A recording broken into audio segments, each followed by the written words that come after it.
Bonjour à tous. Alors, ce chapitre est pour mes classes de 6e et c'est le chapitre sur les fractions.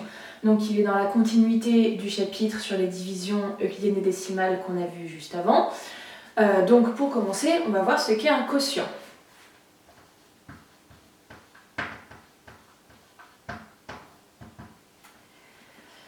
Alors, si je prends A et B deux nombres quelconques, d'accord? Le quotient Q de A par B, c'est le nombre tel que A égale Q fois B. Ok? Donc on est d'accord que là je peux diviser par B, sachant que B est non nul.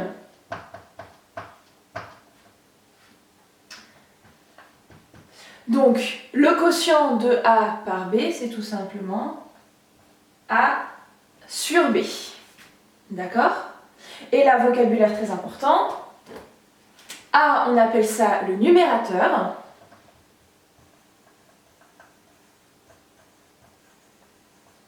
Et B, on appelle ça le dénominateur.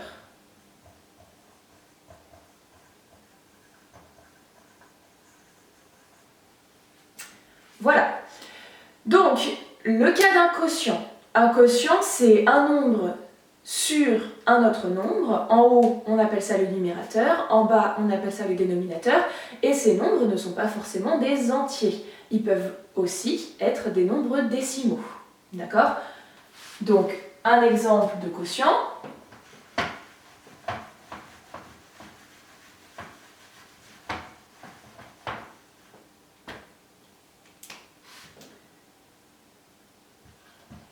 C'est un quotient, puisque c'est 7 sur 1. D'accord? 3,5 sur 4, c'est un quotient.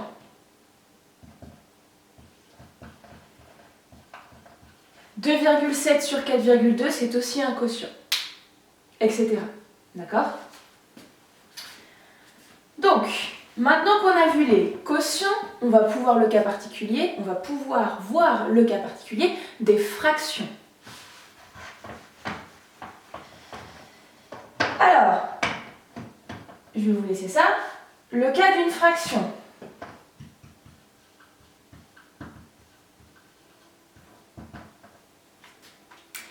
Eh bien, tout simplement, une fraction, c'est un quotient dans lequel A et B sont des entiers.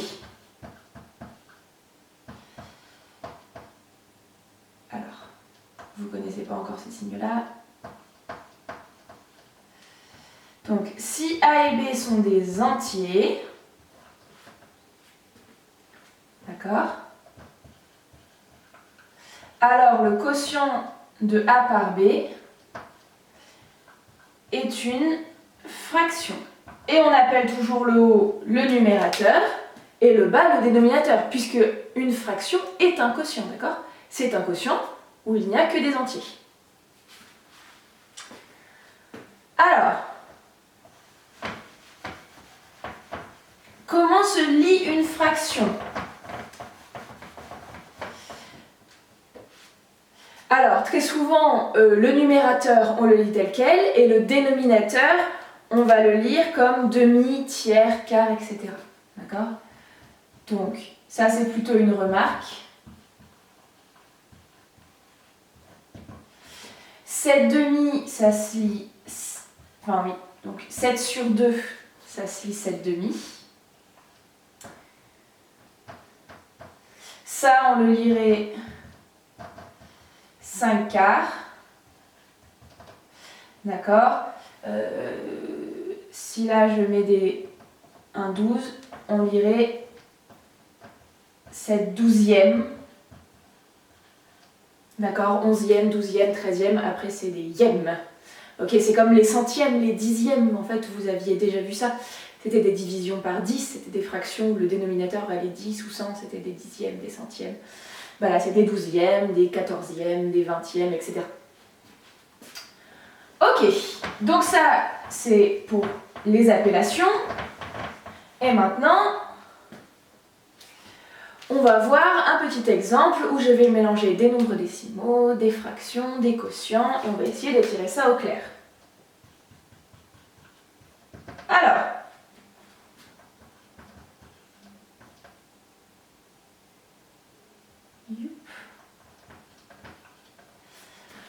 ce nombre, c'est un quotient.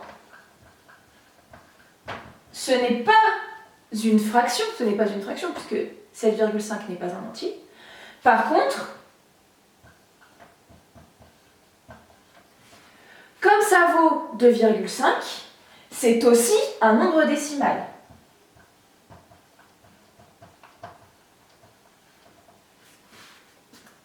D'accord? Il y a des quotients qui ne sont pas des nombres décimaux. Alors, on va voir ça. On va revoir des fractions aussi. Ensuite, on va en prendre un autre. 7 tiers, c'est une fraction.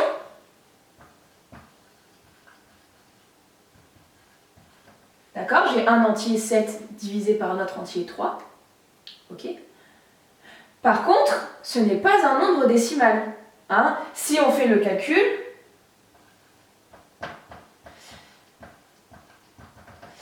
vous obtiendriez un nombre qui possède, après la virgule, un nombre infini de chiffres. Or, pour être un nombre décimal, vous devez avoir un nombre fini de chiffres après la virgule. 2, jusqu'à l'infini, ce n'est pas un nombre décimal. D'accord?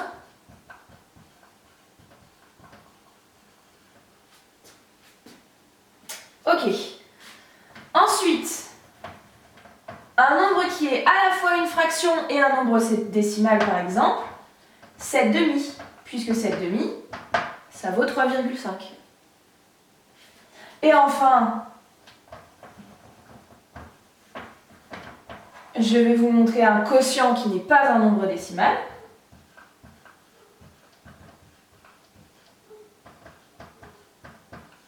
« 5,2 divisé par 3, c'est un quotient. J'ai un nombre décimal en haut, un nombre décimal en bas. Hein, tous les entiers sont des nombres décimaux, rappelez-vous. Mais ce n'est pas un nombre décimal. L'ensemble du quotient n'est pas un nombre décimal. Puisque ça fait 1,7, etc. D'accord? Dans ce cas, quand on a un nombre infini comme ça, on laisse sous forme de quotient ou sous forme de fraction. Le 7 tiers de tout à l'heure, vous laissez 7 tiers. D'accord?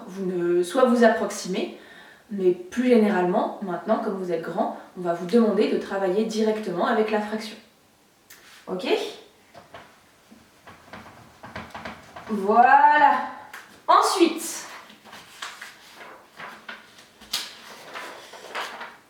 alors, demi-droite graduée et fraction. Hop, je fais une demi-droite graduée.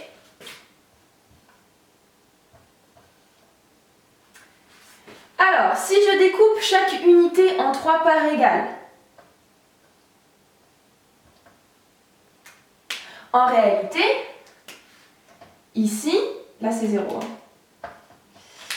Ici, je vais avoir un tiers. D'accord? Donc, chaque pas que vous faites sur les nouvelles graduations que vous venez de faire représentera un tiers. Vous avancez de 1 tiers à chaque fois. Donc, si je vous demande de placer 7 tiers, vous allez devoir partir de 0 et compter 7 pas de 1 tiers. Donc 1, 2, 3, 4, 5, 6, 7. Ici, vous avez 7 tiers. D'accord? Alors, du coup, ce qu'on remarque, c'est que c'est 2 plus 1 tiers, du coup. Oula. Ce qui est logique, puisque 7 tiers, c'est 6 tiers plus 1 tiers. Et 6 tiers, ça fait 2. D'accord? Donc vous avez plusieurs façons d'écrire 7 tiers. Voilà, donc ça c'est pour les droites demi-graduées. Vous n'allez pas vous en servir très souvent, mais par contre, si jamais vous avez un petit peu du mal avec les fractions, c'est vrai qu'en contrôle ou quoi, vous pouvez de vous-même créer ce genre de schéma, écrire ce genre de schéma sur votre brouillon, ça peut vous aider à savoir si une fraction est plus grande qu'une autre, où elle se situe, est-ce qu'elle est plus grande que 2, est-ce qu'elle est plus grande que 3, savoir si entre quel entier et quel entier on se trouve. Voilà, ça peut être intéressant de se servir du coup d'une demi-droite graduée dans ce genre de cas.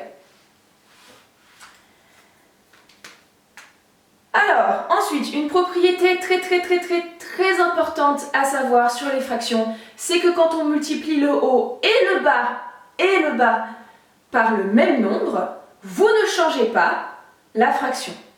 D'accord? Vous ne changez pas le quotient, ça marche avec tous les quotients en fait. Ok? Donc, alors là je vais écrire avec des lettres, après je vous donne des exemples avec des chiffres, d'accord? Mais c'est bien que vous commenciez petit à petit à vous habituer à toujours travailler avec des lettres dans le cours. Donc si je pars d'un quotient qui vaut A sur B, si je multiplie par un nombre C, j'ai toujours des différents zéros, hein. Si je multiplie en haut et en bas par C, toujours différents zéros.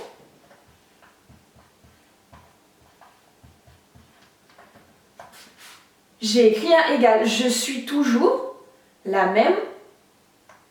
même quotient, d'accord? Les quotients sont égaux, ces deux-là. Ça marche aussi avec les divisions.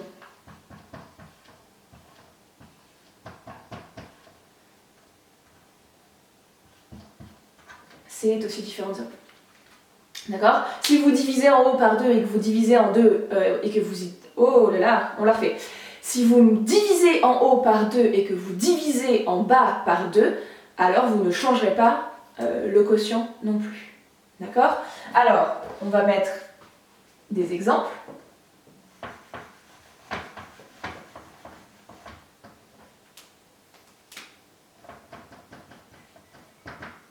On reprend notre 7 tiers.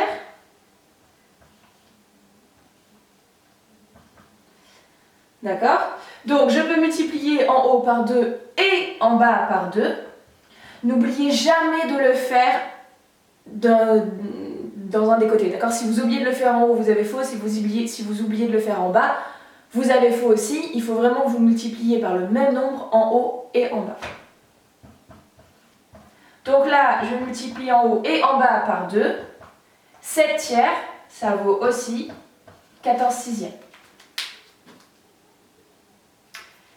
Et du coup, par exemple, si je prends 15 sur 25, je peux diviser par 5 en haut et diviser par 5 en bas. On est d'accord, c'est deux multiples de 5 là.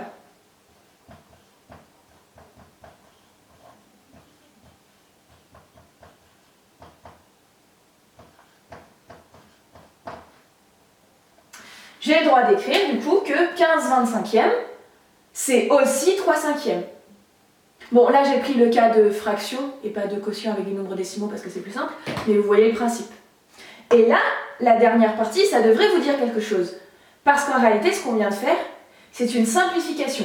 L'autre moyen de voir ça, 15 et 25, on a dit, ce sont deux multiples de 5.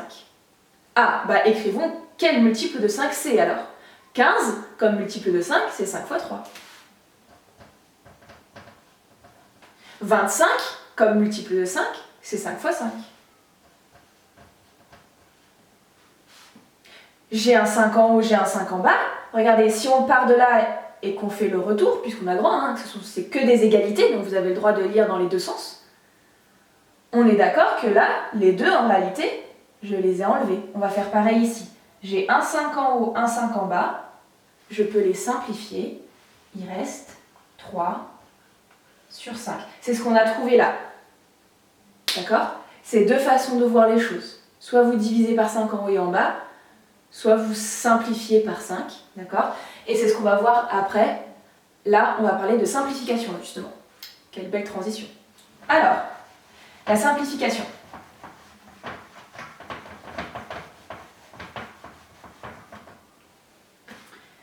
Alors, la définition, c'est que simplifier une fraction, c'est la transformer en fraction irréductible.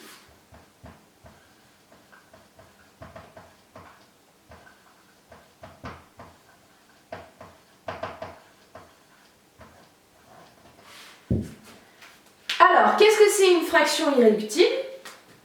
Donc, A sur B est irréductible si... Alors...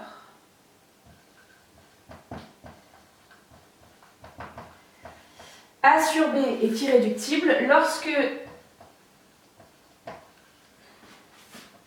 la seule table de multiplication commune à A et B, c'est 1. Je vais essayer d'écrire lisiblement. Hop.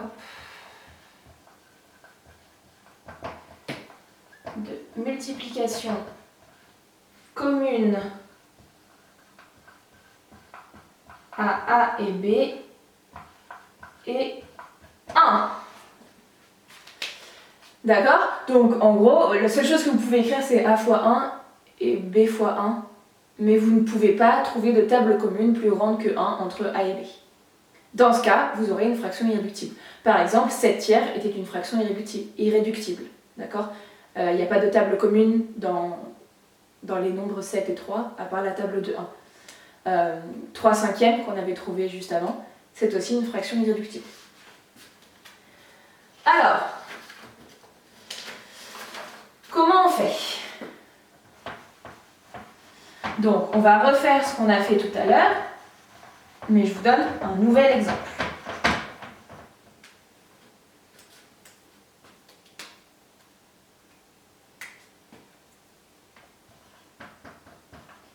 Je vais prendre la fraction 12 quinzièmes. 12 et 15, je peux trouver une table commune plus grande que 1, donc cette fraction n'est pas irréductible. La table commune que je peux trouver entre 12 et 15, c'est 3. D'accord? Donc le but, c'est qu'on va chercher la plus grande table possible commune à 12 et 15. Ici, c'est 3.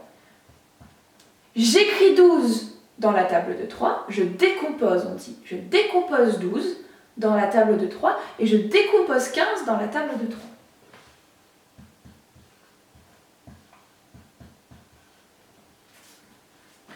D'accord? J'ai juste écrit 12 d'une manière différente et j'ai réécrit 15 d'une manière différente.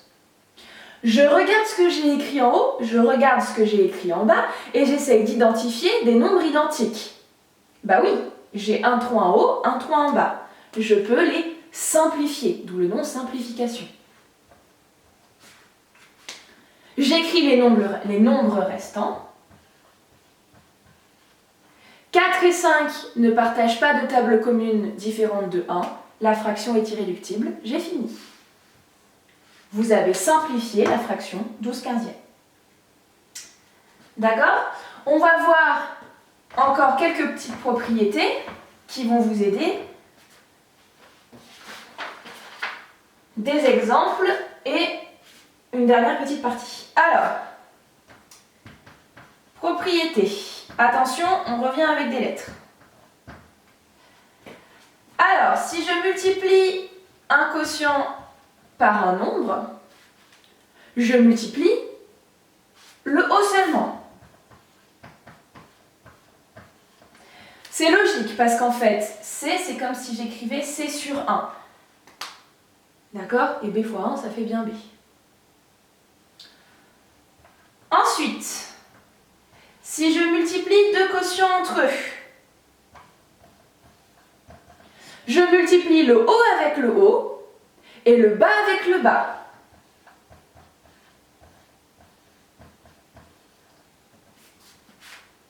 D'accord? Ensuite,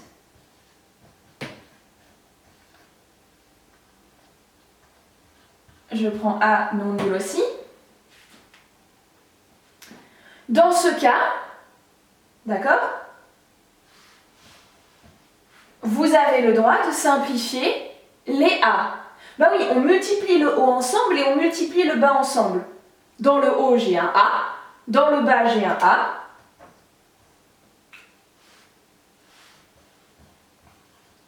Il se simplifie. Un petit exemple.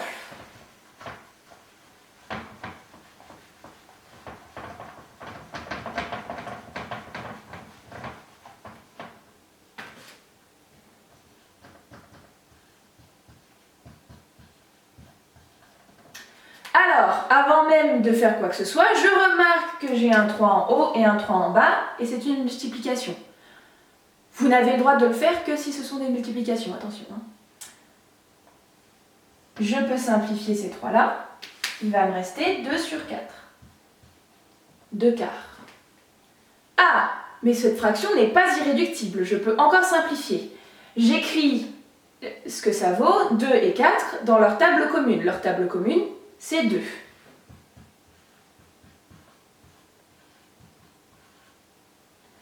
Il y a un 2 en haut, un 2 en bas, je peux les simplifier. Attention, je n'en simplifie qu'un seul. Hein.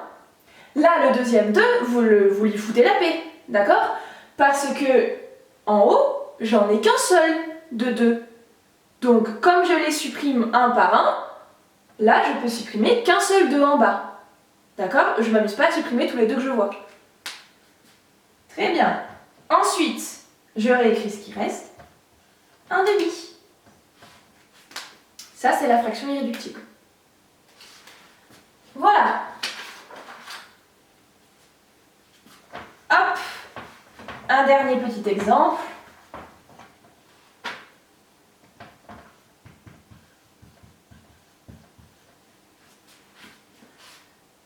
Alors, je multiplie le haut seulement. Et avant de faire 3 fois 5, je regarde si je ne peux pas trouver des tables communes entre certains nombres du bas et certains nombres du haut.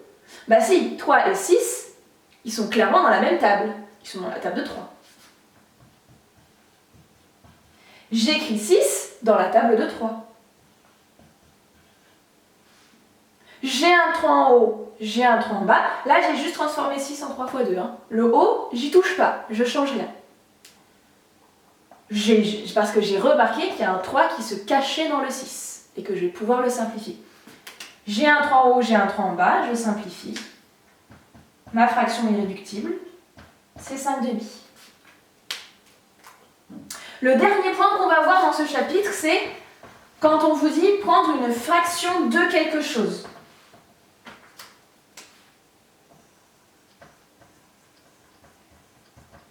Une fraction de C, par exemple. Bah, tout simplement, dire que vous prenez A sur B de C, c'est faire A sur B fois C. C'est multiplier la fraction par le nombre. Prendre une fraction d'un nombre, c'est multiplier la fraction par le nombre. D'accord? Donc, on va faire des exemples.